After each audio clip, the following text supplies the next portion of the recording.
The fluorescent lights of Terminal B cast harsh shadows across Michael Harrison's weathered face as he pressed himself deeper into the corner booth of the executive lounge. His fingers trembled slightly around his third whiskey, amber liquid catching the artificial light like captured sunlight. Outside the floor-to-ceiling windows, planes taxied through the evening mist, their red and white lights blinking like distant stars against the darkening sky. The air conditioning hummed a monotonous tune, mixing with the soft chatter of business travelers and the occasional announcement echoing through the terminal. Michael's gray eyes darted nervously toward the entrance every few seconds, his salt and pepper beard doing little to hide the tension in his jaw. Then she walked in. Sarah Mitchell, his brother's widow, the woman who had turned his family gatherings into battlefields, the stepmother his nephew barely tolerated. Her honey blonde hair was pulled back in an elegant chignon, and she wore a navy blazer that spoke of expensive taste and careful consideration.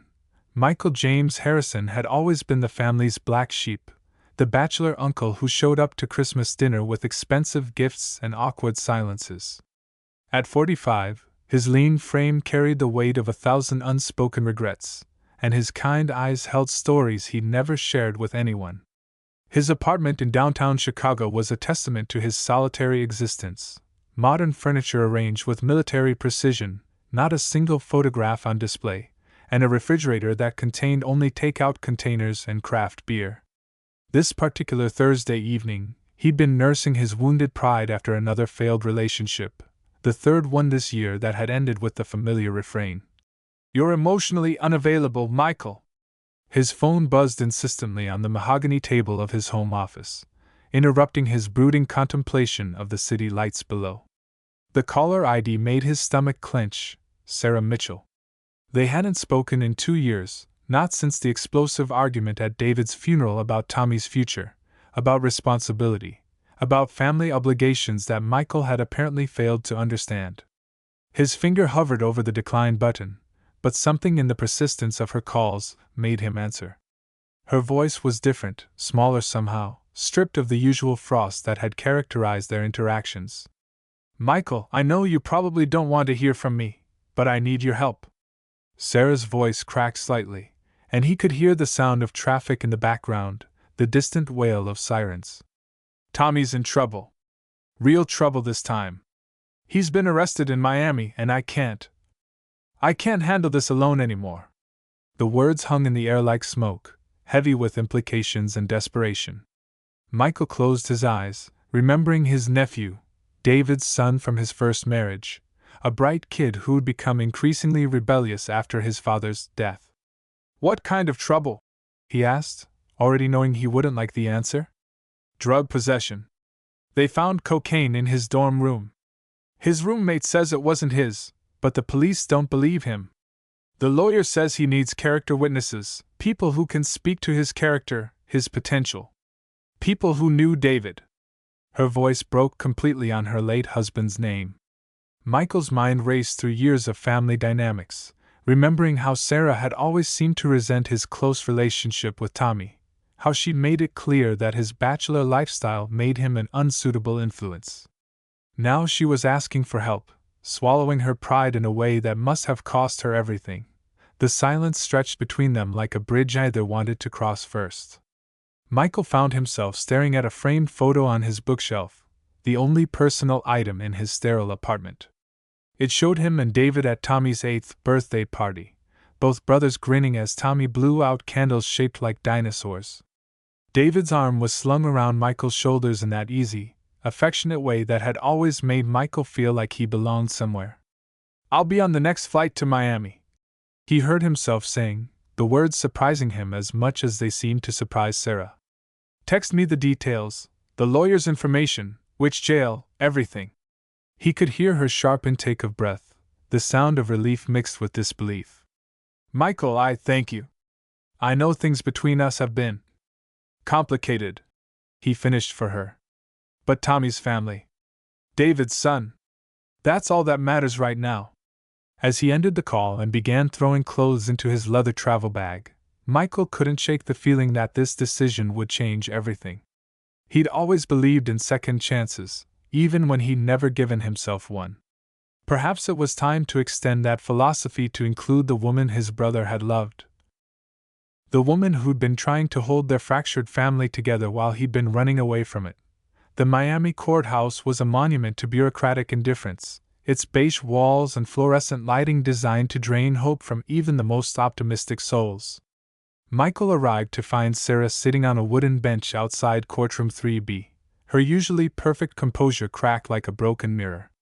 Her navy blazer was wrinkled, her hair escaping its careful arrangement, and her hands shook as she clutched a manila folder filled with documents. When she looked up at him, her green eyes were rimmed with red, and he saw something he'd never seen before: vulnerability. "I've been here since 6 this morning," she said, her voice hoarse. "The lawyer says the hearing isn't until 3, but I couldn't sleep, couldn't sit at home doing nothing." Michael settled beside her, noting how she instinctively moved slightly away before catching herself and staying put. "Tell me about Tommy.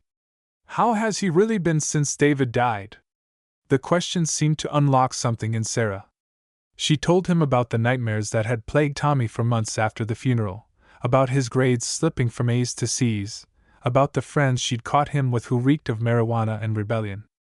"I tried to be enough for him," she whispered, tears finally spilling over. "But I'm not his real mother, and I'm not David. I'm just the woman who married his father and tried to pretend we could be a real family."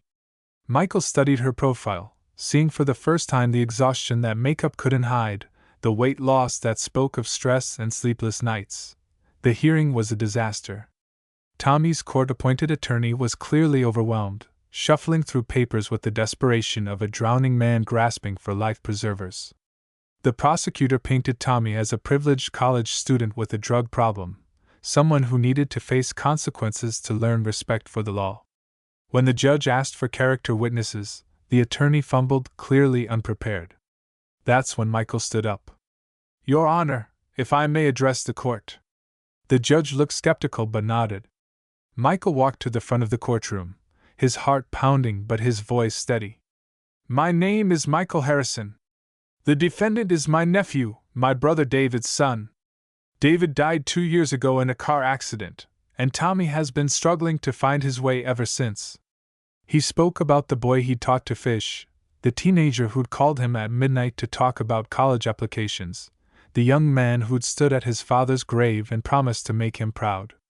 "Tommy made a mistake. Maybe several mistakes. But he's not a criminal. He's a lost kid who needs guidance, not incarceration." The courtroom was silent except for the soft sound of Sarah crying behind him. When Michael finished, the judge leaned back in her chair, studying Tommy with new eyes.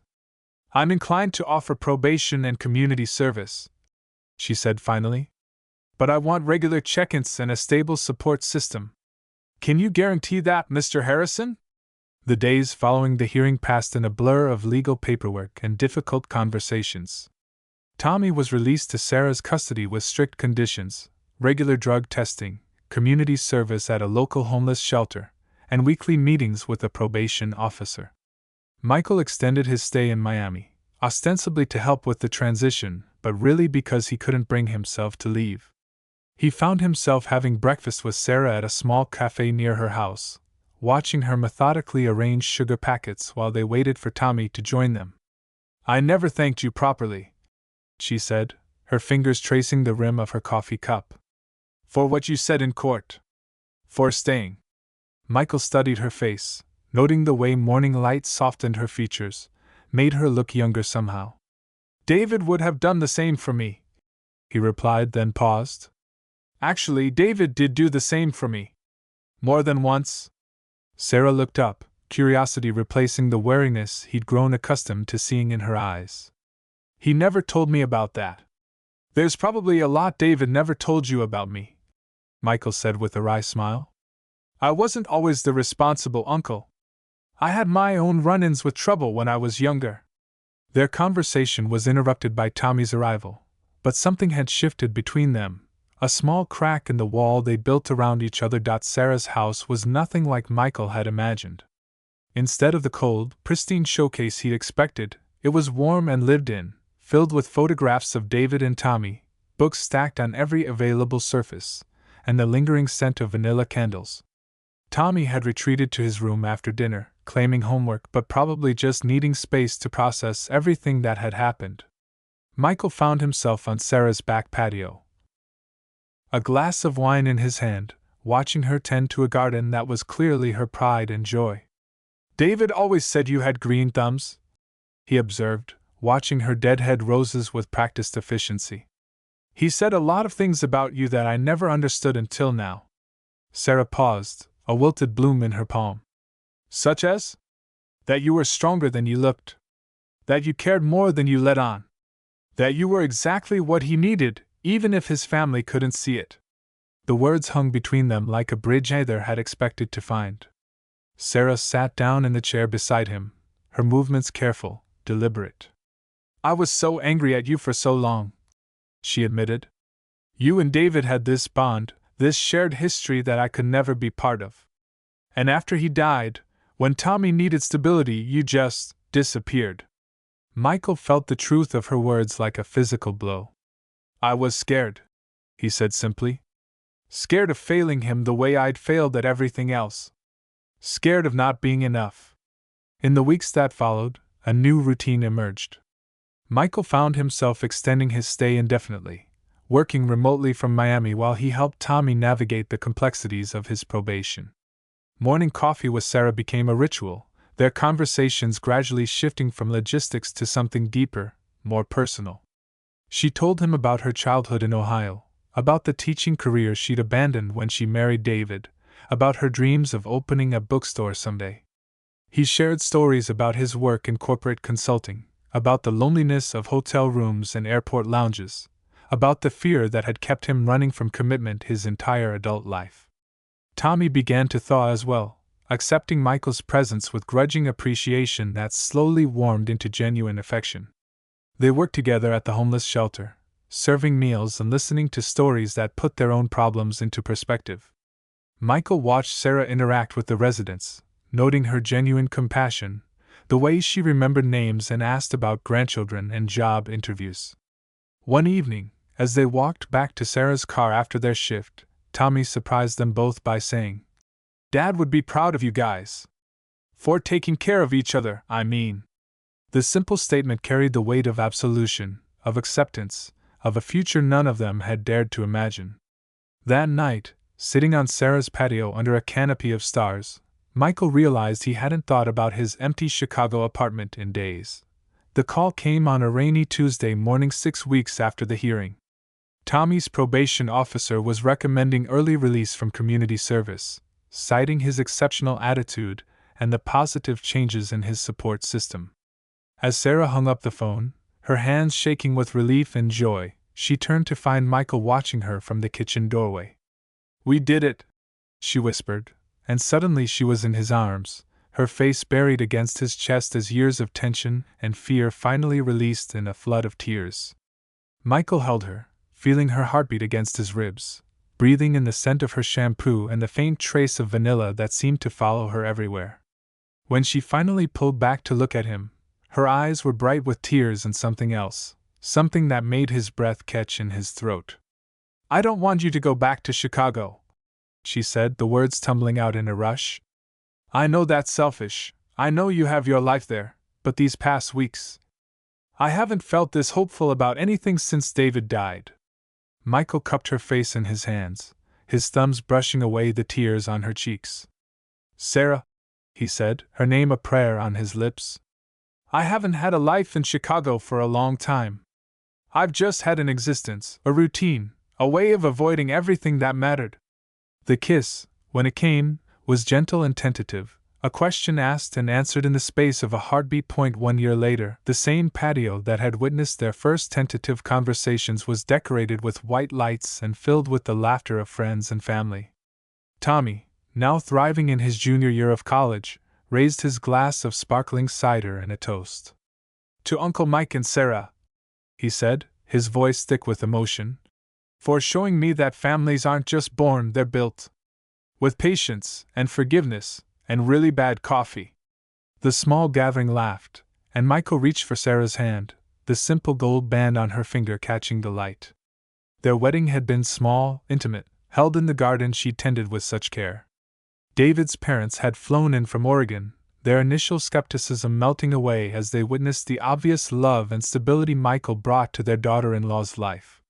Sarah's bookstore was thriving, a cozy space filled with reading nooks and the constant aroma of fresh coffee. Michael had relocated his consulting business, finding that he preferred working with local nonprofits to corporate giants. Their house now, was filled with the comfortable chaos of a real home. Tommy's textbooks scattered across the dining table during his visits, Michael's fishing gear in the garage, Sarah's books in every room. As the evening wound down and their guests departed, Michael and Sarah found themselves alone on the patio once more, the space where everything had changed. "No regrets?" she asked, settling into the circle of his arms. "Only that it took us so long to find each other," he replied, pressing a kiss to the top of her head. "Sometimes the most profound changes begin in the most unlikely places, in airport lounges where we hide from our fears, in courtrooms where we find our courage, in gardens where we learn to tend something other than our own solitude." Michael Harrison had spent 45 years running from the very thing he'd found in Sarah's eyes that rainy Tuesday morning, the possibility of being truly known, truly needed, truly home. Love, he'd learned, wasn't always the grand gesture or the perfect timing. Sometimes it was showing up when showing up was hard, staying when leaving would be easier, choosing hope when cynicism felt safer. As he looked out at the garden Sarah had taught him to tend, at the home they'd built together from the broken pieces of their separate lives, Michael understood that the best stories don't always have the endings we expect. They have the endings we're brave enough to write.